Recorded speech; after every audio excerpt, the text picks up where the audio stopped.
Hello guys, last ఎపిసోడ్లో కోడలిద్దరూ తెగ కోప్పడిపోయారు. మరి ఏ ఎపిసోడ్లో ఏం జరుగుతుందో ఇప్పుడు తెలుసుకుందాం. ప్రేమించి పెళ్లి చేసుకుని కూడా పిల్లలను అబద్ధం చేసుకోవడంలో మాత్రం రామరాజు కొడుకుల తర్వాత ఎవరైనా చేయని తప్పుకు సాగర్ ముందు దోషిగా నిలబడింది నర్మద. అయితే శ్రీవల్లి పెట్టిన చిచ్చుతో మరోసారి నర్మదా ప్రేమలతో పాటు రామరాజు కూడా బోరును ఏలవడాన్ని నిన్నటి ఎపిసోడ్లో చూసాం.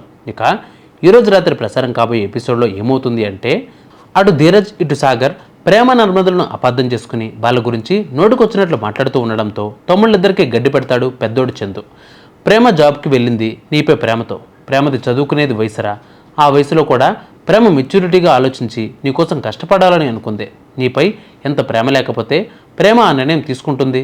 సంతోషంలో అందరూ పక్కనే ఉంటారా, కానీ కష్టంలో తోడు ఉండేవాళ్ళేరా మనవాళ్ళు. ప్రేమ కూడా నీకు అలాంటి తోడేరా. ప్రేమ నర్మదలు మిమ్మల్ని నమ్మి వాళ్ళ కన్నవాళ్ళను వదిలేసుకుని వచ్చారా. మిమ్మల్ని ఎంత ప్రేమిస్తే వాళ్ళ కన్నవాళ్ళను వదిలేసి వస్తారా అని గడ్డి పెడతాడు. వాళ్ళ కళ్ళల్లో కన్నీళ్లు రాకుండా చూసుకోవాల్సింది పోయి మీరు వాళ్ళతో కంటతడి పెట్టిస్తారా, అంతకంటే పాపం మరొకటి ఉండదురా అంటాడు. వాళ్ళకి ఇక్కడ ఎవరున్నారా, మీరు తప్ప. మీరు వాళ్ళని ద్వేషిస్తే వాళ్ళు ఏమైపోతారు. వాళ్ళని దూరం పెట్టి వాళ్ళని నిజంగా అనాథలను చేయకండ్రా అంటూ తమ్ముళ్ళిద్దరికీ బుద్ధి వచ్చేట్లు చేస్తాడు చందు. ఇటు ప్రేమ నర్మదలు కూడా కన్నీళ్లు పెట్టుకుంటారు. ఏంటక్క ఇది, ఇక్కడ మనం ఏంటో మన స్థానం ఏంటో అర్థం కావడం లేదు. మన భర్తలు మనతో మాట్లాడడం లేదు. అత్తమామలు మన మొహం చూడడానికి అసహించుకుంటున్నారు. అటు కన్నవాళ్ళ ప్రేమకి దూరమై ఇటు అత్తంటి వాళ్ళ ప్రేమకి దూరమై ఇక ఇల్లు మనది కాదు, ఇంట్లో వాళ్ళు మన వాళ్ళు కాదనిపిస్తుంది. ఈ నరకం భరించడం నరకంగా ఉంది. ఎవరున్నా లేకపోయినా ఇన్నాళ్ళు మన అత్త మనతో ఉంది, కానీ ఆమె మాట్లాడకపోవడాన్ని భరించలేకపోతున్నాం. అమ్మ తర్వాత ఓదార్పిచ్చేది అత్తే. మన బాధలు చెప్పుకోవడానికి అమ్మలు లేరు. అమ్మని మరిపించే అత్తబడిని కూడా కోల్పోయాం. దూరమైన చోట బాధ ఉంటుంది, కానీ కోల్పోయిన చోట భరించలేనంత నరకంగా ఉంటుంది. ఇప్పుడు అత్త విషయంలో అలాంటి నరకమే చూస్తూ ఉన్నాం. ఇక్కడికి వచ్చిన ఇన్ని రోజుల్లో అమ్మలేని లోటు కనిపించలేదు, కానీ మొదటిసారి మా అమ్మ గుర్తొస్తుంది, చాలా గుర్తొస్తుంది అంటూ బోరును ఏడుస్తారు ప్రేమ నర్మదలు. వాళ్ళ మాటలను విన్న వేదవతి తలడిల్లిపోతుంది. ప్రేమ నర్మదలకు మధ్యకి వచ్చి కూర్చుంటుంది. ఇంకొకసారి అమ్మలేదని ఎవరైనా మాట్లాడితే కాలు విరగ్గొడతాను. అమ్మ గుర్తొస్తుందా, అమ్మ పక్కనుంటే బాగుండని కనిపిస్తుందా, మరి ఇక్కడ ఉన్నది ఎవరు, దయ్యాన్న అని అంటుంది. దానితో ప్రేమ నర్మదలు బోరును ఏడుస్తూ అమ్మలాంటి అత్తభుజాలపై వాలిపోతారు. ఆ సీన్ మాత్రం చాలా ఎమోషనల్గా ఉంటుంది, గుండెల్ని పిండేస్తుంది. సీన్ కట్ చేస్తే తుల్లిపడి లేస్తుంది. అంటే ఇదంతా శ్రీవల్లి కన్న కళ అన్నమాట.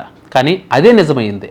లేవడమే నా తాళాలు ఏవి నాకంత భయంకరమైన కళ వచ్చిందేంటి అంటూ తెగ వెతికిపోతుంది. ఇక శ్రీవల్లి పక్కలో తాళాలు కనిపించేసరికి శ్రీవల్లికి ప్రాణాలు లేచి వచ్చినట్లు అవుతుంది. దేవుడా, ఓ మంచి దేవుడా, ఈ ఇంటి పెత్తనం నా గుప్పెట్లో ఉండాలి. మామయ్య గారు నేనేం చెప్పినా గుడ్డిగా నమ్మేసి గురిలా తలాడించాలి. అత్తయ్య గారు ఎప్పటికీ ఇద్దరు కోడలపై రగిలిపోవాలి, వాళ్ళతో మాట్లాడకూడదు, ఈ ఇంట్లో నా మాటే శాసనంలా ఉండిపోవాలి అంటూ కోరికల చిట్టా విప్పుతుంది. ఇంతలో ఆమెకి వేదవతి, ప్రేమ, నర్మదల నవ్వు వినిపిస్తుంది. ఏంటబ్బా అని బయటకు వచ్చి చూసేసరికి వాళ్ళ ముగ్గురు హాయిగా నవ్వుకుంటూ కనిపిస్తారు. అది చూసి వాట్ ఈస్ దిస్ వైపరీత్యం అంటూ గుర్రున కళ్ళు తిరిగి కింద పడిపోతుంది శ్రీవల్లి. ఏంటి బల్లక్కాయ్ టపీమని అలా పడిపోయావంటూ దాని మొహంపై నీళ్లు చల్లి లేపుతారు ప్రేమ నర్మదలు. కళ్ళే తిరిగాయా లేకుంటే ఏకంగా గుండె ఆగిపోయిందా బల్లక్కాయ్ అని చటర్లు వేస్తారు ప్రేమ నర్మదలు. టక్కున లేచిన శ్రీవల్లి, ఏంటి మీరు అత్తయ్యతో కలిసిపోయారా, ఇంతకు ముందులాగా మాట్లాడేసుకుంటున్నారా అని అంటుంది శ్రీవల్లి. ఇంతలో వేదవతి ఎంట్రీ ఇచ్చి, వల్లి ఏం మాట్లాడుతున్నావు, నేను వీళ్ళతో కలిసిపోవడం ఏంటి, వీళ్ళతో మాట్లాడడం ఏంటి, నీళ్ళలో పాలు కలవచ్చేమో కానీ వీళ్ళతో నేను కలవడం మాత్రం కుదరదు అని అంటుంది. మీరు మాట్లాడకపోతే మాకు పొద్దు పోదు మరి అని నాటకాన్ని రక్తి కట్టిస్తారు ప్రేమ నర్మదలు. వేదవతి కూడా అస్సలు తగ్గదు. శ్రీవల్లి ముందు ముగ్గురు ఒకరితో ఒకరు పోటీపడి కొండగురని చేస్తారు. వాళ్ళు గొడవ పడుతుంటే రాక్షసానందం పొందుతుంది శ్రీవల్లి. ఇక వేదవతి, చిచ్చి మీతో మాట్లాడడం ఏంటి అంటూ అక్కడి నుంచి వెళ్ళిపోతుంది వేదవతి. ఇక శ్రీవల్లి అయితే, ఏంటబ్బా ఇది ఇలా అవుతుంది, ఇది కళ నిజమా, ఈ ఇంట్లో ఏమవుతుంది, నిజంగానే వీళ్ళు గొడవ పడ్డారా, నాటకం ఆడుతున్నారా, ఈరోజు ఇంకెన్ని ప్రకృతి వైపరీత్యాలు చూడాలో అనుకుంటుంది. ఇంతలో చందుకి 10 లక్షల అప్పు ఇచ్చిన అప్పులోడు నేరుగా ఇంటికి వచ్చేయడంతో శ్రీవల్లి గుండెల్లో రైలు పరిగెడతాయి.